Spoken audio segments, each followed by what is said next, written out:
শোভা আরও কয়েকবার চিঠিটা পড়ল। এতদিন তেতলার ঘরের কাঠের আলমারিতে গুপ্তধনের মতো লুকানো ছিল চিঠিটা। ২৭ বছর আগে লেখা চিঠির জৌলুস আজও একই আছে। চিঠির প্রতিটা অক্ষর যেন আজও অপেক্ষা করে আছে উত্তরের। আজ এত বছর পর শোভা কি লিখবে চিঠিতে? ওদিকের মানুষটা আজও কি সত্যি অপেক্ষা করে আছে, নাকি সে বিচ্ছেদের কষ্ট ভুলে সাজিয়ে নিয়েছে নতুন মানুষের সাথে সংসার?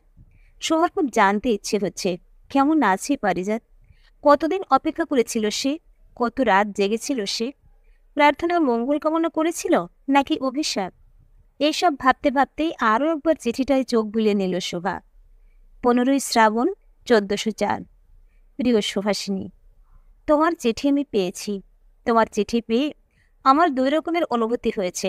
প্রথমে কষ্ট পেয়েছি তোমার বিয়ের কথা শুনে, তারপর খুশি হয়েছি তুমি আমার কাছে চলে আসতে চাও শুনে। আমি একটা স্বপ্ন দেখি রোজ চোখ খুলে। আমি রোজ সন্ধ্যের সময় বাড়ি ফিরব। তুমি যখন তুলসীতলায় সন্ধে প্রদীপ দেবে, আমি দরজার একপাশে দাঁড়িয়ে থাকব। সারাদিনের ক্লান্তি নিমেষে উধাও হয়ে যাবে। আমি মুগ্ধ চোখে চেয়ে থাকব।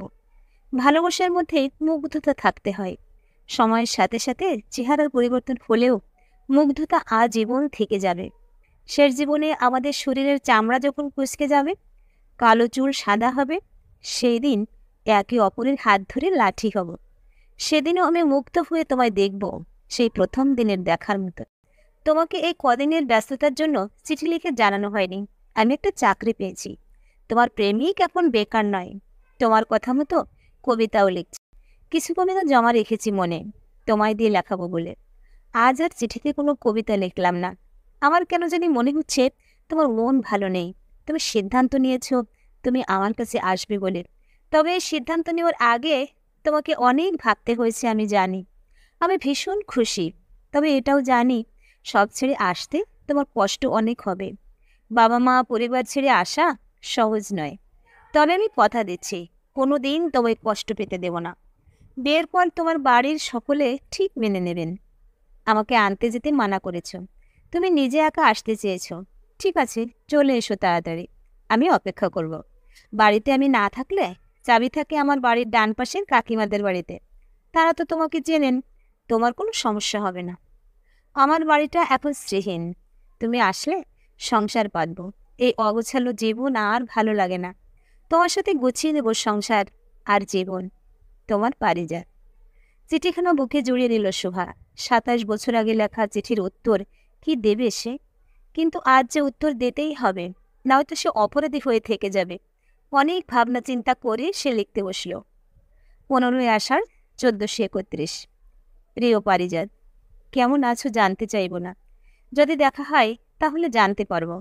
যে ঠিকানায় চিঠি দিচ্ছি সেটা আদৌ আছে নাকি তাও জানি না। তাও 27 বছর পর লিখছি। কেন লিখছি জানি না, শুধু জানি আরও আগে লেখা উচিত ছিল। আশা করি চিঠিটা তুমি পড়বে। সংসার পেতেছ কিনা জানি না, এমন অনেক কথাই আমি জানি না। যেটুকু জানি তা হলো আমাদের একবার দেখা করতে হবে। যাবতীয় রাগ অভিমান ভুলে একবার দেখা করো। ঠিকানা যদি আজও একই থাকে আর চিঠি যদি তুমি হাতে পাও, তাহলে একটা চিঠি দিও এই নতুন ঠিকানায়। আমি অপেক্ষা করে থাকব। এতে সুহাসিনী। চিঠিটা পোস্ট করে দিয়ে অপেক্ষা করতে থাকে শোভা। এই অপেক্ষা শেষ হবে কিনা জানা নেই, তবে 27 বছর পর পারিজাতের সত্যিটা জানা উচিত। কেন তার সুহাসিনী সেদিন তার কাছে যেতে পারে? পারিজাত চিঠিটা পাবে তো? পেলেও সে দেখা করবে তো, নাকি সংসারের চাপে ভুলে যাবে সব? সোহার কাছে একটা একটা দিন যেন একটা একটা বছরের মতো পার হতে থাকে। ঠিক 1 মাস পর চিঠি আসে তার কাছে পারিজাতের। প্রিয় সুহাসিনী, ঠিকানা মানুষ আজও একই আছে। হ্যাঁ, এটা ঠিক যে আমি এখন সংসারী, তবে আমিও দেখা করতে চাই তোমার সাথে। অনেক প্রশ্নের উত্তর আমি জানতে চাই। এই 27 বছর ধরে অপেক্ষা করছি তা জানার। বাকি কথা দেখা হলে হবে। আমার বাড়ির কাছে একটা কফি শপ আছে, আমরা না হয় সেখানেই দেখা করব। আমি ঠিকানাটা দিয়ে রাখলাম। 15ই শ্রাবণ বিকেল 5টায় আমি সেখানে অপেক্ষা করব। আশা করি এই অপেক্ষা চিরদিনের জন্য না হয়। এতে পারি। অপেক্ষার অবসান হলো। চিঠিটা পেয়ে সোয়া আনন্দে আত্মহারা হয়ে গেল। অন্তত এটা জানতে পারলো পারিজাত সংসারী হতে পেরেছে। হয়তো এটাই সত্যি, সব অপেক্ষার একটা সীমা থাকে। যখন সীমা পেরিয়ে যায় তখন মানুষকে নিজের কথা ভাবতে হয়। পারিজাতও ভেবে, তবে চিঠির শেষ লাইনটাই অভিমান রেশ একটু পেল সোহা। না, এবার আর অপেক্ষা করতে হবে না পারিজাতকে।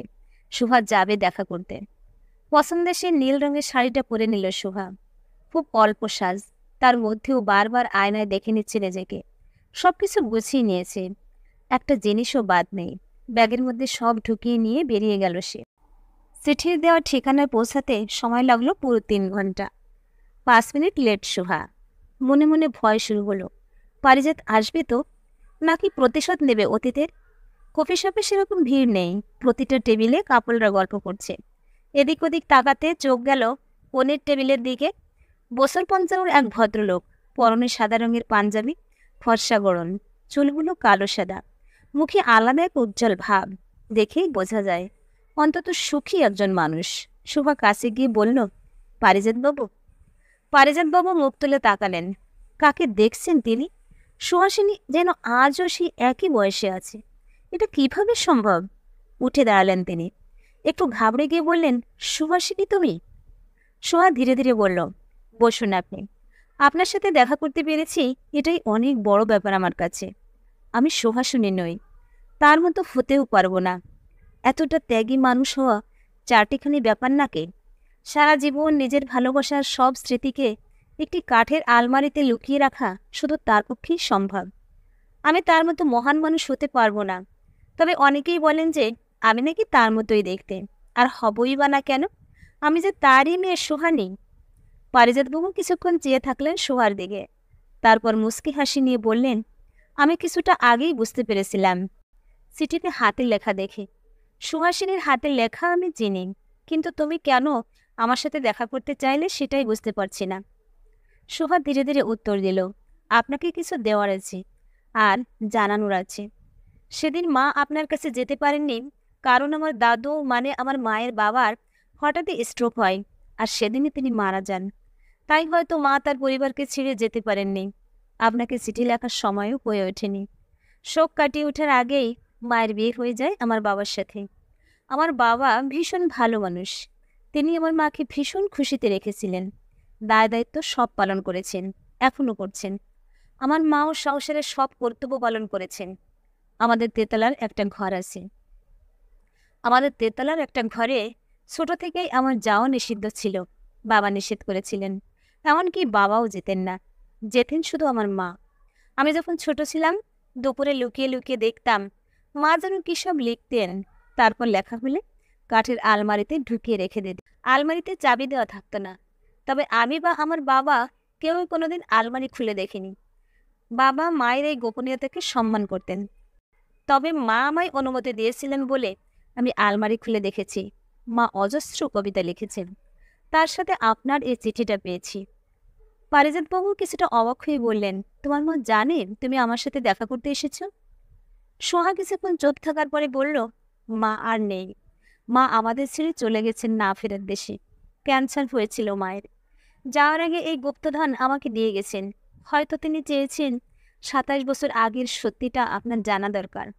হয়তো তিনি চেয়েছিলেন তার মৃত্যুর খবরটা অন্তত আপনি পান। এইসব কবিতার উপর শুধু আপনার অধিকার। মা আপনার জন্যই লিখেছেন।